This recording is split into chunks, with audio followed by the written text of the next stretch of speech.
सारी पार्टियों को पिछड़े दलितों को इस बार मौका देना पड़ा, जनरल सीटों पे भी देना पड़ा, क्योंकि आंदोलन तेज हो रहा है। अब हम पिछलग्गू बनने के लिए नहीं। इंडिया गठबंधन के लोग थे जो नहीं चाहते थे कि आप संसद जाएं। उनके चाहने ना चाहने सब कुछ नहीं होता ना, जनता भी बहुत कुछ चाहती है। हमें क्यों उससे बाहर रखा गया? अगर हम सब लोग वहाँ होते, हम जिम्मेदारी से हमें मौके मिलते, तो मैं लिख के देता हूँ कि आज भारतीय जनता पार्टी सरकार नहीं होती, आज इसी अलायंस की सरकार होती। एनडीए भी बहुमत में नहीं आता। नहीं आता ही नहीं, किसी कीमत पर नहीं आता। और आने वाले समय में अगर यही गठजोड़ दलितों, पिछड़ों, मुसलमानों, आदिवासियों, किसानों, मजदूरों का अगर बन जाएगा, तो आप देखो कि देश की सत्ता से भाजपा हट जाएगी। लेकिन ये कौन बनाएगा? इसको बनाने की जिम्मेदारी मैंने अपने कंधों पे ली। कि अभी तो चंद्रशेखर आजाद पार्लियामेंट आए, देश के प्रधानमंत्री संविधान को नमन करते दिखे नहीं दिखे आपको? क्या आपसे पहले नमन किया पिछले 10 साल में? संविधान ना होता तो कौन घुसने देता दलित पिछड़ों को? किस सड़क पर जब भी किसी की तकलीफ हो चंद्रशेखर आजाद को याद करता है। ये सिलसिला नहीं टूटेगा। संसद टूटेगा नहीं, मतलब ही नहीं बनता है। आज अगर कहीं जुल्म होगा तो आज ही जाके लड़ूंगा। जातिगत जनगणना हो, आर्थिक आंकड़े जारी हो, ये पता लगे किसी कितनी संख्या, कितने रिसोर्स हैं, और देश के रिसोर्स का सही तरह से बंटवारा हो। भारत की राजनीति तेजी से बदल रही है और क्या 90 का दौर आ रहा है जब सड़क के लोग अब संसद जा रहे हैं। मेरे साथ चंद्रशेखर आज़ाद हैं, किसी परिचय के मोहताज नहीं है। क्या बताऊं, आप सब जानते हैं, पिछले 10 साल से नेशनल दस्तक जब से शुरू किया है तब से जानता हूं। हर मोर्चे पर दिखाए जहां दलित, पिछड़े, किसान, अल्पसंख्यक, गरीबों पर न्याय हो, अन्याय हो, उनके साथ सड़क पर खड़े रहते हैं। मेरा हमेशा से सवाल रहा कि क्या आप हमेशा सड़क पर ही दिखेंगे। चंद्रशेखर आज़ाद को नगीना की जनता ने संसद भेजा है। संसद की क्या प्राथमिकताएं होंगी और क्या चंद्रशेखर आज़ाद अभी भी संसद सड़क पर रहेंगे, इन्हीं मुद्दों पर बात करेंगे। उम्मीद तो थी आपको कि आप चुनाव जीतेंगे, लेकिन जिस तरह से ब्रेकर पैदा किया गया, क्या लगता है कि आज जो बीजेपी की सरकार बनी है वो इंडिया गठबंधन के घमंड की वजह से, आप जैसे लोगों को संसद नहीं आने देना चाहते थे, इसका नतीजा है? देखिए शंभू भाई, 50 में संविधान आया, धीरे धीरे लोग पढ़ना शुरू हुए। जो लोग पढ़े फिर उन्होंने लिखना शुरू किया। तब तक तो हम वही पढ़ रहे थे जो लिखा हुआ था, फिर उन्होंने लिखना शुरू किया। और अब 50 साल के बाद लोगों ने अपने लोगों का लिखा हुआ पढ़ना शुरू किया, तो बदलाव हो रहे हैं। वो नेता के भाषण को और उसके भाषण के पीछे के सच को समाज समझने लगा है। सारी पार्टियों को पिछड़े दलितों को इस बार मौका देना पड़ा, जनरल सीटों पे भी देना पड़ा, क्योंकि आंदोलन तेज हो रहा है। अब हम पिछलग्गू बनने के लिए नहीं, ना ही किसी का झंडा उठाने के लिए। जहाँ हिस्सेदारी मिलेगी, जहाँ समाज का सम्मान होगा, जहाँ से अवसर मिलेंगे, जहाँ पॉलिसियाँ बनेंगी, जहाँ से गूंगे बहरे लोगों की जगह अच्छे लोगों को मौका मिलेगा, वही लोग ध्यान दे रहे हैं। उनको घमंड हो सकता है, लेकिन ये घमंड, अहंकार किसी का भी ज़्यादा दिन रहता नहीं है। हमने भरसक प्रयास किया कि पार्लियामेंट में दलित पिछड़ों की मजबूत आवाज़ें पहुँचे। उसके लिए हमने उनकी हर तरह से मदद की, प्रत्यक्ष या अप्रत्यक्ष रूप से। उसका फ़ायदा उत्तर प्रदेश में हुआ भी। आप भी ये जानते हो कि 2022 में भी बहुत कुछ ज़्यादा जो है अलायंस के लोग नहीं कर पाए थे, और इस बार भी वो भाषण तो अच्छे दे रहे थे, मगर ज़मीन पे उस तरह की चीज़ें नहीं दिख रही थी। क्योंकि मेरा चुनाव फर्स्ट फेज़ में था, तो मैंने फर्स्ट फेज़ के बाद वही किया जो मुझे करना था, और उसका परिणाम ये हुआ कि भाजपा 40 सीट यूपी में पार नहीं हो पाई। मेरा सवाल वही है कि विधानसभा में उन्होंने नुकसान हुआ उनको। इस बार आप लगातार संघर्षरत थे और पूरा देश आपको देख रहा था। आपका चंद्रशेखर का मतलब मध्य प्रदेश, राजस्थान, छत्तीसगढ़, बिहार, यूपी, एमपी सब था। आपकी एक व्यक्तिगत सीट के लिए भी ब्रेकर पैदा किया गया कि चंद्रशेखर संसद न पहुंचे, और ये करने वाले बीजेपी तो खैर उनके बारे में तो कोई बात ही नहीं की जा सकती है। इंडिया गठबंधन के लोग थे जो नहीं चाहते थे कि आप संसद जाएं। उनके चाहने ना चाहने सब कुछ नहीं होता ना, जनता भी बहुत कुछ चाहती है। लोकतंत्र में नेता वोट नहीं करते, जनता वोट करती है, और नेता की वोट की वैल्यू और जनता की वोट की वैल्यू बराबर होती है। One vote one value. जनता आपको ने मुझे वोट दिया, उन्होंने जिस भी नीयत से या जो भी उनके सामने परिस्थिति रही, उन्होंने जो भी किया, मुझे उन पर कोई गुस्सा नहीं है। उन्होंने अपना काम किया, अपने निजी हितों, अपनी पार्टी के हित को देखते हुए। मैंने अपना काम किया, देश हित, संविधान हित को देखते आपको हुए। क्या लगता है आज जो बीजेपी की सरकार बन रही है, आज जो बीजेपी एनडीए बहुमत में आ गया, अगर आप गठबंधन में होते तो स्थिति बदली हुई होती? तमाम लोगों को दरकिनार किया जा रहा है ना। मौर्य जी को दरकिनार किया गया जो लगातार लड़ रहे थे, जबकि इंडिया सपा की जो भी लोग जीत के आए हैं वो सब वो लोग हैं जो बहुजन मिशन से निकले हैं। बाबू सिंह कुशवाहा जीते हैं, अभिषेक साहब एटा से जीते हैं, लालजी वर्मा जीते हैं, सारे पिछले चुनाव जीत के आए हैं, और वो लोग जो मिशन से निकले हैं, जिस रास्ते पर आप चल रहे हैं, बहुजन मिशन के लोग हैं, तो एक बड़ी चूक तो हुई है ना इंडिया गठबंधन से कि आप जैसे लोगों ये को चूक गठबंधन में नहीं लिया गया और बीजेपी आ गई। तो संविधान बचाने चले थे और संविधान के लिए लड़ने वाले लोगों को ये चूक है या सोची समझी साजिश, इसका फैसला उनको करना है। लेकिन जनता ने अपना फैसला कर दिया कि अगर कोई भी उनके लिए ईमानदार से लड़ेगा तो उसको अवसर देंगे। मेरे आगे बढ़ने से देश में काम करने वाले हजारों एक्टिविस्टों को बल मिलेगा। जो सड़कों पर लड़ रहे थे उनकी हिम्मत बढ़ेगी, और जनता को में भी ये संदेश पैदा होगा कि अगर हमने एक अच्छे आदमी को मौका दिया तो इतना बदलाव हो रहा है। अगर उसकी संख्या बढ़ेगी तो बहुत सारे बदलाव होंगे। नहीं, राजनीति तो आपने बदल ही दिया है। ये तो अब जो लोग टिकट ही बांट रहे हैं ऐसे लोगों को जो सड़कों पर संघर्ष कर रहा हो, राजनीति आपने बदल दिया। आपने अभी कहा कि तिकरी आ रही है, पप्पू यादव को भी इसी तरह से आरजेडी ने, यहाँ तक तेजस्वी यादव ने कहा कि बीजेपी को दे दीजिए, पप्पू यादव को मत दीजिए। पप्पू यादव जीत के आए, आपके करीबी पार्टनर, पॉलिटिकल पार्टनर बेनीवाल साहब राजस्थान से जीत के आ रहे हैं, आप जीत के आए हैं, और ऐसे दर्जनों लोग जीत के आए हैं। तो चंद्रशेखर आज़ाद को वो अपना नेता मानते हैं। आप एमपी भले जीत के आए हो, लेकिन समाज आपको नेता मानता है। आपकी पॉलिटिकल लीडरशिप, सोशल लीडरशिप की सड़क पर जब भी किसी की तकलीफ हो, चंद्रशेखर आज़ाद को याद करता है। ये सिलसिला नहीं टूटेगा। संसद टूटेगा नहीं, मतलब ही नहीं बनता है। आज अगर कहीं जुल्म होगा तो आज ही जाके लड़ूंगा। मैं इसलिए थोड़ा ही हूँ कि भाई बेसिक हुआ क्या है ना, मुझे एक पद मिला है जिसके जरिए मुझे मेरे अवसर बढ़े, लेकिन मेरे तेवर थोड़ा ही बदले हैं। मेरे तेवर आज भी वही हैं, और मैं धन्यवाद दूंगा डॉक्टर बाबा साहब अम्बेडकर का, फूले साहू पेरियार का, उन महापुरुषों का जिन्होंने संविधान के लिए बलिदान दिया, संविधान आया और अवसर आए जिसकी वजह से आज मैं एक प्राइमरी स्कूल के हेडमास्टर का बेटा पार्लियामेंट में आया। संविधान ना होता तो कौन घुसने देता दलित पिछड़ों को। आज जो हम जितनी बड़ी संख्या में तैयार करूंगा, जो अन्य पार्टियों दलित पिछड़े वर्ग के लोग हैं, उनको वैचारिक रूप से तैयार करूंगा बिठा बिठा के कि अपने लोगों के हितों के लिए बोलो, अपनी पार्टियों में बोलो। हमारी राजनीति समाज के लिए होनी चाहिए, ना कि अपने हितों के लिए। जब समाज का हित होगा तो मेरा हित स्वतः हो जाएगा। जब नए अवसर पैदा होंगे तो मेरे परिवार तक भी पहुंचेंगे। तो इसलिए मैं उनको तैयार करूंगा कि वो इस विचार को जिंदा रखें। जिस तरह से हमारे अपर कास्ट के लोग जो हैं वो अपने अलग अलग पार्टियों में रहते भी अपने मुद्दों पे एकजुट रहते हैं, ऐसे मैं इनको भी कोशिश करूंगा समझा के इनको एकजुट रखने की, कि ये भी अपने मुद्दों पे एकजुट रहें। पार्टी आप यूपी में गठबंधन में होते तो आज बीजेपी की सरकार नहीं बनती। बीजेपी सत्ता में नहीं होती। कितने सीट? क्योंकि आप ये देखो कि हम राजस्थान में बहुत सारी सीटें, हम तीसरे नंबर पर रहे, कई सीटों पर दूसरे नंबर पर, बहुत करीब करीब से हारे। ऐसे ही मध्य प्रदेश में था, बिहार में भी हमें बहुत अच्छे वोट मिले थे, और हम उत्तर प्रदेश की 2 सीटों पर लड़े शंभू भाई। एक मैं लड़ा, और एक आखिरी 5 दिन में फैसला हुआ कि डुमरियागंज लड़ेंगे। डुमरियागंज पे हमें 80,000 वोट मिले। अगर हम यहाँ लड़ते तो जितने लोग 1 लाख से कम से 1 लाख तक जीते हैं वो सब घर बैठ जाते। लेकिन उन्होंने गलती की, लेकिन मैंने गलती नहीं की। मैंने अपनी आपने प्रचार किया अंतिम समय तक, कहा कि मैंने सब कुछ किया, रोज मीडिया में बात की, गहलोत जी के बेटा को जाके समर्थन दिया, जबकि उन्होंने मुझे जेल भेजा। लेकिन मैंने फिर भी कोशिश किया कि वो जीत जाएं। अब मुझे नहीं पता उनका परिणाम क्या रहा, लेकिन मैंने अपनी तरफ से अपने संगठन को आदेश दिया कि भाजपा को रोको, संविधान को बचाओ। यूपी में तो समाजवादी पार्टी चलिए प्रतिष्ठा बचा ले गई। बिहार में जो तेजस्वी यादव ने पप्पू यादव के खिलाफ किया, क्या उसका नतीजा रहा कि खुद यादव ही नाराज हो गए? सिर्फ उसका ही नहीं, अहंकार घमंड किसी का नहीं रहता है। और उत्साहित नहीं होना चाहिए राजनीति में, बहुत उत्साहित नहीं होना चाहिए। बहुत संयम से जनता के जनमत का सम्मान करना चाहिए, और जन भावनाओं का भी सम्मान करना चाहिए। आप देखो हमारे यहाँ 1% वोट बसपा को मिला, और जिन पार्टी 3 MLA उनको 10% वोट मिला, और हमें 52% वोट मिला। यानी कि अगर वो सारा वोट भी संगठित कराए तो भी नहीं वो हमें हरा सकते हैं। बीजेपी की सरकार के लिए किसको देखिए, इस बार नेता चुनाव नहीं लड़ रहा था, जनता लड़ रही थी। मेरी तो राहुल गांधी से बातचीत है आधे घंटे की। राहुल गांधी ने कहा कि बीजेपी को हम नहीं हरा सकते हैं। कई और नेताओं का मैं नाम नहीं ले चाहिए, उन्होंने सब ने कह दिया था कि हम बीजेपी को नहीं हरा पाएंगे। चुनाव दलित, पिछड़ा और अल्पसंख्यक एकजुट होकर लड़ रहा था। पिछड़ा बीजेपी का साथ से अलग हुआ। ये सरकार बन नहीं, आज अगर नीतीश कुमार को जिस तरह से ह्यूमिलिएट किया गया, इंडिया गठबंधन बनाने वाले को इन लोगों ने कमतर आंका, आज किंग मेकर हैं। क्या लगता है किन सवाल यही खड़ा हो गया है।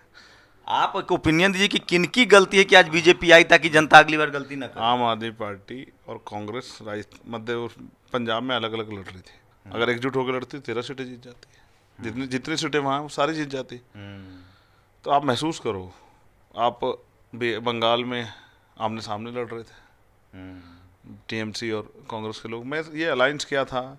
और अगर इस तरह से लड़ना था तो हम जैसे लोगों को क्यों जो है उससे बाहर रखा गया? जब आप इस तरह से अलग अलग लड़ सकते हो तो हमें क्यों उससे बाहर रखा गया? अगर हम सब लोग वहाँ होते और हम जिम्मेदारी से हमें मौके मिलते तो मैं लिख के देता हूँ कि आज भारतीय जनता पार्टी सरकार नहीं होती, आज आज इसी अलायंस की सरकार होती। एनडीए भी बहुमत में नहीं आता। नहीं आता ही नहीं, किसी कीमत पे नहीं आता।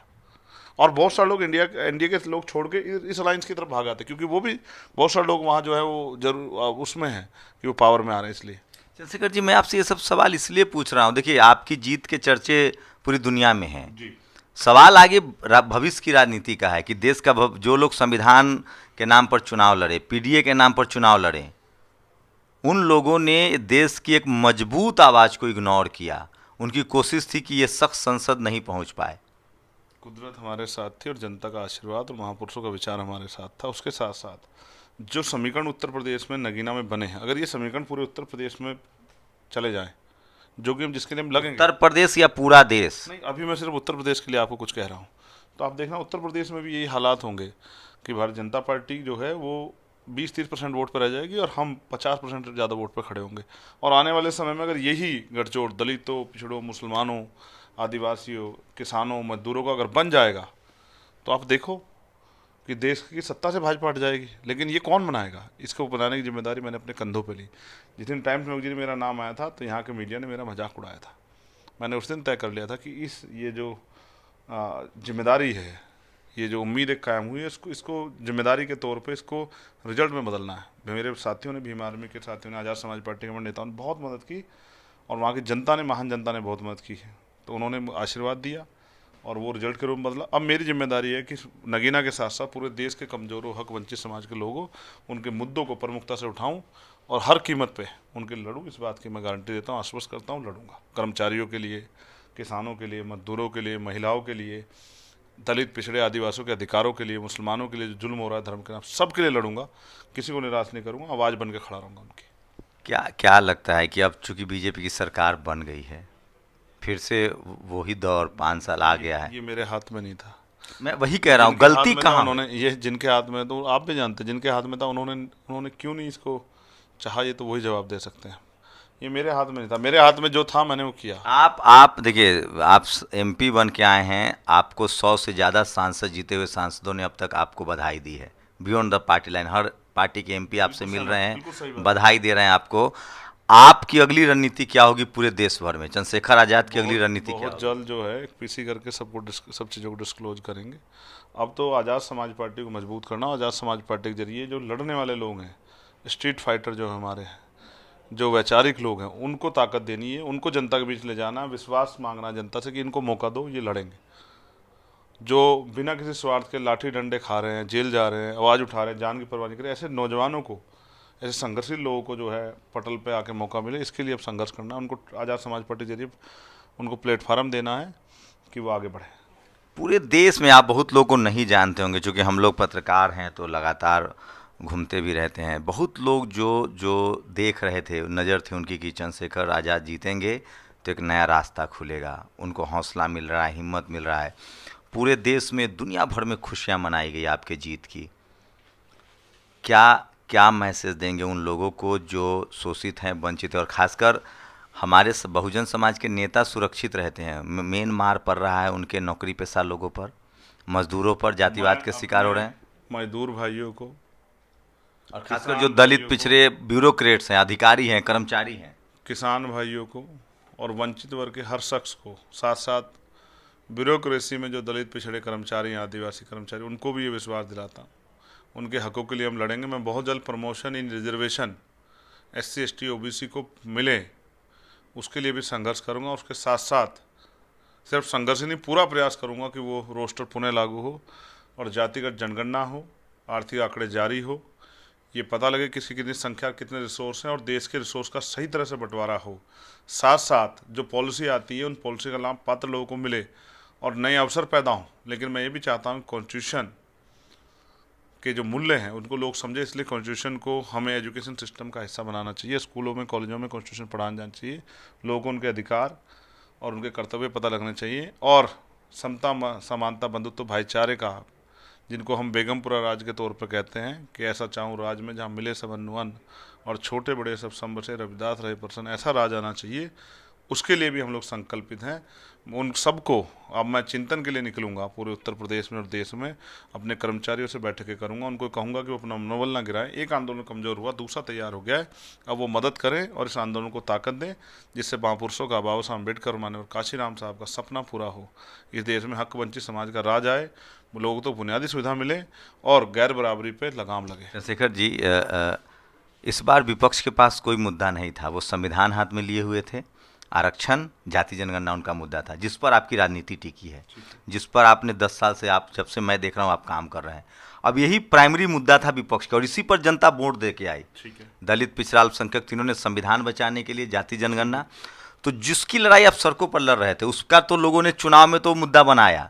क्या संसद में ये लोग जय भीम बोलेंगे? क्या जाति जनगणना की मांग? हम है ना, हम है, एक अकेला सब पे भारी। हम, आप देखना, मैं इनको सबको मजबूर करूंगा, इनसे भी सवाल पूछूंगा कि आपने वोट मांगा इस नाम पे, तो इनकी आवाज़ कौन उठाएगा? जब कहीं जुल्म होगा तो मैं इनसे सवाल पूछूंगा। क्या ये लोग लगता है संसद में संविधान लेकर जाएंगे, रैलियों में लेकर? दोस्ती ना किसी से बैर। लेकिन बाबा साहब की फोटो हट गई है। जो लोग चुनाव में संविधान लिए हुए थे और बाबा साहब के फोटो लिए हुए थे, वो जीतने के बाद सब अयोध्या और राम मंदिर का मुद्दा भुना रहे। बाबा साहब और संविधान, अब मुद्दा बात ही नहीं हो रही उस पर कि उसकी वजह से आप जीत गए। देखिए, ऐसा है, ये हमारी लड़ाई है, हमारा विचार है महापुरुषों का, इसको हमें लड़ना है।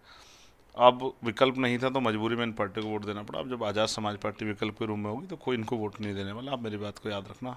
और दूसरी बात मैं स्पष्ट तौर पे कहता हूँ आपसे, जो आपने कहा कि भाई ये हट गया है और ये अब मुद्दा नहीं रहा, ये मुद्दा था, मुद्दा है और मुद्दा रहेगा जब तक ये मुद्दा हल नहीं होता। लेकिन अब क्योंकि जागरूकता बढ़ रही है तो बहुत समझदारी से हमें आंदोलन को आगे बढ़ाना पड़ेगा, लोगों को समझाना पड़ेगा कि वो सावधान रहें। नहीं, खेत की जुताई आपने की, सिंचाई आपने की, अब फसल काटने वाले लोग। फसल इसलिए काटे ना कि हम चाहते थे, विकल्प नहीं था ना। विकल्प की विहीनता में ये सब चीज़ें हुई। जब विकल्प जाएगा, आप देखना, हमारा आदमी लड़ेगा तो वो उधर काहे का वोट दे। वो जाना था उनकी जो है, उनकी जो पुराने जो हैं उनके कार्य, उनको जाने थे, उनकी जो सोच को जानते। जब इस देश में आर्थिक आधार पर आरक्षण लागू हुआ, सब लोग समर्थन किए, कौन नहीं जानते थे? सब जाने थे। प्रमोशन रिजर्वेशन सुप्रीम कोर्ट ने कहता दे दो, आई कोई सरकार दी ही नहीं है। तो इसका मतलब सब समझते हैं। जो चुनावी भाषण थे, अब उनसे सवाल पूछे जाएंगे, उन्होंने मुझे मैनिफेस्टो जारी किए थे, उन पर वो कितना काम करने वाले हैं। और आज आपने देखा, ये बल ही तो है संविधान का, कि अभी तो चंद्रशेखर आजाद पार्लियामेंट आया, देश के प्रधानमंत्री संविधान को नमन करते दिखे नहीं दिखे आपको? क्या आपसे पहले नमन किया पिछले 10 साल में? एक अम्बेडकरवादी आया ना अभी तक आपने अलग अलग विचारधारा के लोग सुना। आप जय भीम वालों को, जय मंडल वालों को, अम्बेडकरवादियों को आप पार्लियामेंट में सुनो, देखो कैसे बदलता है। आज का जो पूरा प्राइम मिनिस्टर का मैसेज था, उन्होंने जो फोटो शेयर की है, वो इस बात का उदाहरण है कि उन्होंने संविधान में आस्था व्यक्त की और उन्होंने कहा कि भाई हम संविधान के रक्षक हैं। तो ये बदलाव है, जिस बदलाव के लिए हम कह रहे थे। ये देखिए, अभी तो आज ही कदम पड़े, आज ही माहौल बदले। लोग बीजेपी को हटाने की बात कर रहे थे और उनको रोकना था चंद्रशेखर आजाद को। चंद्रशेखर आज़ाद ही रोक सकता है। अगर चंद्रशेखर आजाद ईमानदार से काम नहीं करेगा, घमंड रखेगा, लोगों से नहीं मिलेगा, लोगों की आवाज़ उठाए, तो खुद ही रुक जाएगा।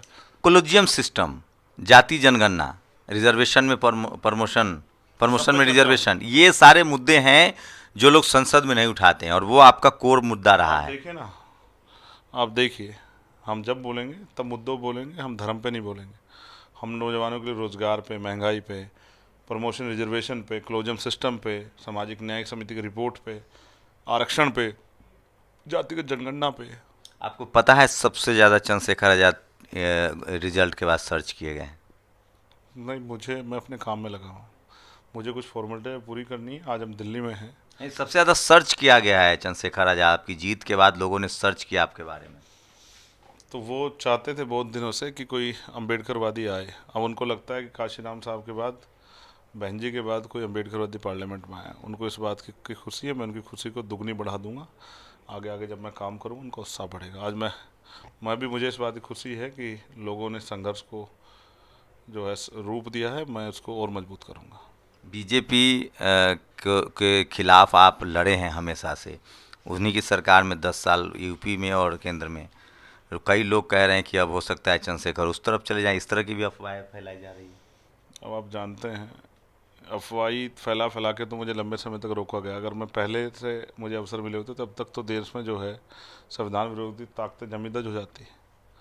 मैं हमेशा से संविधान के साथ था और मैं पद प्रतिष्ठा और किसी लाभ के लिए काम नहीं करता हूँ। अब चूंकि आपकी अहमियत पता चल गया है कि आपकी क्या अहमियत है बहुजन राजनीति में, शोषित वंचित समाज की राजनीति में, अब अगर ये लोग सम्मानजनक तरीके से आपको गठबंधन में बुलाएंगे, कल की कल देखेंगे। अब तो हमें जो आने वाले चुनाव हैं, उपचुनाव 10 के 10 सारे लड़ने हैं और अभी अकेले लड़ेंगे। हाँ, अपने दम पे लड़ेंगे। जब जनता हमें अपने दम पे मदद कर रही है तो फिर काहे को किसी के पास जाना। फिर हम बाकी जो जितने स्टेट में चुनाव आ रहे हैं, हरियाणा में, महाराष्ट्र में, दिल्ली में, अपने दम पे, अपने लोगों के दम पे, अपने संगठन के दम पे लड़ेंगे और जीत के दिखाएंगे। ऐसा हमें अपने ऊपर भरोसा है। ये एक बार मेरा वही सवाल रहेगा, चूँकि लोगों ने कहा है कि पूछिए कि आप, जो लोग आपसे जुड़े हुए हैं, जो आपको पसंद करते हैं, जो दलित हैं, पिछड़े, अल्पसंख्यक हैं, गरीब हैं, उनको लगता है कि अब वो संसद पहुंच गए हैं, अब सोशल मीडिया पर हम वीडियो डालेंगे, कहीं कोई ज्यादती होगी, कहीं तो वो आएंगे कि नहीं जितना समय लगेगा उतने समय में, अगर पार्लियामेंट के सेशन में नहीं हुआ तो जितना समय लगेगा उतने समय में वहीं पहुंचूंगा। साथ साथ पार्टी के संगठन काम को भी देश भर में चिंतन शिविर लगा के जो है लोगों को तैयार करने जाऊंगा। लेकिन जहाँ अन्याय होगा, और आप देखना कई जगह तो अन्याय करने वाले बहुत शांति से बैठ जाएंगे। अभी तो एक सीढ़ी चढ़ा हूँ, आप देखना काफ़ी ठंडक महसूस होगी आपको वातावरण में आने वाले समय में। तो ये चंद्रशेखर आज़ाद है जिनका बड़प्पन है कि ये किसी कीमत पर बहुजन राजनीति को और बहुजन दलों के खिलाफ नहीं बोल रहे हैं। अभी भी उनको लगता है कि हमें इस आंदोलन को आगे बढ़ाना है। शंभू कुमार सिंह, नेशनल दस्तक, दिल्ली। नेशनल दस्तक की आपसे गुजारिश है कि अगर इसको बचाना चाहते हैं तो नेशनल दस्तक को सब्सक्राइब करने के लिए रेड कलर के सब्सक्राइब बटन को दबाएं, फिर बेल आइकन की घंटी दबाएं। नेशनल दस्तक को बचाने के लिए बहुत ज़रूरी है कि हर खबर को शेयर करें, लाइक करें, कमेंट जरूर करें।